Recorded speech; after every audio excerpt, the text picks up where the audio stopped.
కేంద్ర మంత్రిలో పదవులు టీడీపీకి 3, బీజేపీకి 3, జనసేనకు 1. రామ్మోహన్ నాయుడు, పెమ్మసాని చంద్రశేఖర్, వేమిరెడ్డి ప్రభాకర్ రెడ్డి, బాలశౌరి, పురంధేశ్వరి, ఈటెల, బండి లేదా డీకే అరుణకు ఛాన్స్ వచ్చే అవకాశం. కిషన్ రెడ్డికి పదవి సందిగ్ధత. పార్టీ జాతీయ ప్రధాన కార్యదర్శిగా నియామకం. మంత్రివర్గంపై అర్ధరాత్రి దాకా మోదీ కసరత్తు. మిత్రపక్షాలకు ఇచ్చేటటువంటి పదవులపై స్పష్టత. కీలక శాఖలు బీజేపీ వద్దే. మిత్రపక్షాలకు రైల్వే, విద్య, ఐటీ, జలశక్తి నేటి ఉదయం రాష్ట్రపతి భవన్కు జాబితా.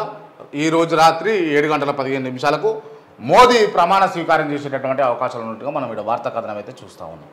క్లియర్గా ఏంది అని అంటే ఇప్పుడు ఎవరెవరు ఉండే అవకాశాలు ఉన్నాయి? ఈటల, బండి లేదా డీకే అరుణకు ఛాన్స్ ఇస్తున్నట తెలంగాణ నుంచి. అదేవిధంగా కిషన్ రెడ్డి పదవిపై సందిగ్ధతనే పెట్టినటువంటి అంశాలు అయితే మనకి ఇక్కడ క్లియర్గా కనిపిస్తూ ఉన్నాయి. రామ్మోహన్ నాయుడు ఆంధ్ర నుంచి, పెమ్మసాని చంద్రశేఖర్, వేమిరెడ్డి ప్రభాకర్ రెడ్డి, బాలశౌరి, పురంధేశ్వరి నుంచి వాళ్ళకు ఆంధ్ర నుంచి వాళ్ళకు స్థానాలు కల్పిస్తున్నట్టుగా మనకి క్లియర్గా కనిపిస్తూ ఉంది. మొత్తానికి ఏంది, కేంద్ర మంత్రిత్వ వర్గంలో టీడీపీకి ఏమో 3, బీజేపీకి ఏమో 3, జనసేనకేమో ఒక పర్సన్ అయితే మరి కేంద్ర మంత్రిత్వ శాఖలోకి తీసుకుంటున్నట్టుగా మనకి ఇక్కడ క్లియర్గా కనిపిస్తున్నటువంటి అంశాలు. సో వాస్తవానికి రెండు తెలుగు రాష్ట్రాల నుంచి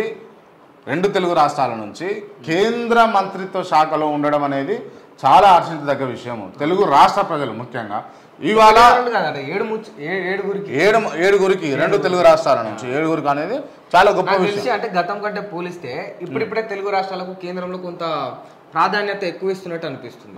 అది స్పష్టత అవుతుంది అసలు. ఎందుకంటే అణచివేయబడ్డావు, సౌత్ సైడ్ చూడలేదు, ఇక్కడ తెలంగాణ కావచ్చు, ఆంధ్రాను కావచ్చు, అసలు పట్టించుకోలేదన్న పేరు కాంచెల్లి ఇప్పుడు 7 స్థానాలు కేంద్ర మంత్రివర్గంలో మన తెలుగు రాష్ట్రాల వారికే ఉన్నాయంటే ఒప్పుకోవాల్సిన విషయం.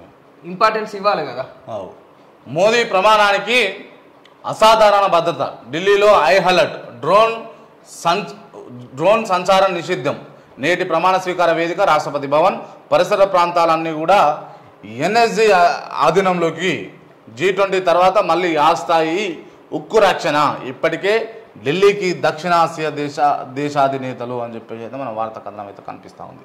మొత్తానికి దక్షిణాసియా దేశ అధినేతలు అయితే మన దేశానికి వస్తున్నట్టుగా మరి G20 సదస్సులో ఏ విధంగా ఉక్కు భద్రతను నిర్మించారో, ఉక్కు భద్రతను ఏర్పాటు చేశారో అదేవిధంగా ఇప్పుడు మోదీ ప్రమాణ స్వీకారాన్ని కూడా అక్కడ భద్రత సెక్యూరిటీ ఉంటుంది ఏర్పాటు చేస్తున్నట్టుగా మనకు క్లియర్గా కనిపిస్తూ ఉంది. మొత్తానికి ఈరోజు 7:15 మోదీ గారు మరి దేశ ప్రధానిగా ముచ్చటగా మూడవసారి మరి ప్రమాణ స్వీకారం చేస్తూ ఉన్నారు. సో ఏ విధంగా జరుగుతాయి అన్నదంతా కూడా అది మీరు కేఆర్టీవీ లైవ్లో చూడవచ్చు. ఏమో మోదీ సర్కారు 15 రోజుల్లో కూలిపోవచ్చు. కేంద్రంలో త్వరలో ఇండియా సర్కారు ప్రమాణానికి పిలవాలే, వెళ్ళేది మేము అని చెప్పేసి వెళ్ళేది లేదు అని చెప్పేసి మమత చెప్తున్నటువంటి అంశాలు. మొత్తానికి మోదీ ప్రభుత్వం కూలొచ్చు ఏమో అని చెప్పేసి మమతా బెనర్జీ గారు వాస్తవానికి గెలవలేకపోయినప్పుడు ఇటువంటి ముచ్చట్లన్నీ. సో గతం కేసీఆర్ ఓడిపోయిన తర్వాత కూడా ఇప్పుడు పట్టుబడి కూలిపోతుంది కాంగ్రెస్ పార్టీ. ఎవరన్నా కాదు, మళ్ళా కడియం శ్రీహరి గారు అన్నారు బాగా మొదట ఆయన మాటనే. ఎందుకంటే ఆ లెక్కలన్నీ క్యాలిక్యులేషన్స్ అన్ని చూపించి అసెంబ్లీలో అయిపోతుంది, మీరు ఏం చేయలేరు అన్నారు.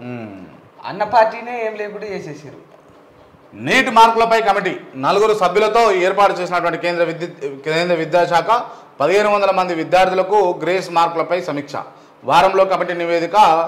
ఎన్టీఏ డీజీ చెప్పినటువంటి అంశాలు అయితే కనిపిస్తూ ఉన్నాయి. నీట్లో అవకతవకలు జరిగినాయి. అవకతవకలు అంటే మామూలు అవకతవకలు కాదు. దీంట్లో ఒకటే సెంటర్లో రాసినటువంటి వ్యక్తులు వాళ్ళకే టాప్లో గెలిచిరు వాళ్ళు, టాప్లో వచ్చిరు వాళ్ళు. అసలు 100% మార్కులు రావడం అనేది అసంభవం. అసలు ఇంతవరకు ఇన్నేళ్లలో ఏ రోజు కూడా అది జరగలేదు. మళ్ళీ అంతమందికి 7గురికో 8 మందికో ఏమో 100% మార్కులు వస్తే మళ్ళీ ఎట్లా అది ప్రీ ప్లాన్డ్ గా ఎలక్షన్ రిజల్ట్స్ ఎప్పుడైతే ఉంటాయో అదే టైంలో రిలీజ్ చేసిరట. ఏది ఈ నీట్ అనౌన్స్మెంట్ ర్యాంక్స్. ఎందుకంటే ఈ ఎలక్షన్ అడావిల్లో ఉంటారు అందరూ, అప్పుడు పట్టించుకోరు అని చెప్పేసి అందులో కలిసిపోతుంది గుంపులో గోవింద అన్నట్టు చేసిరు.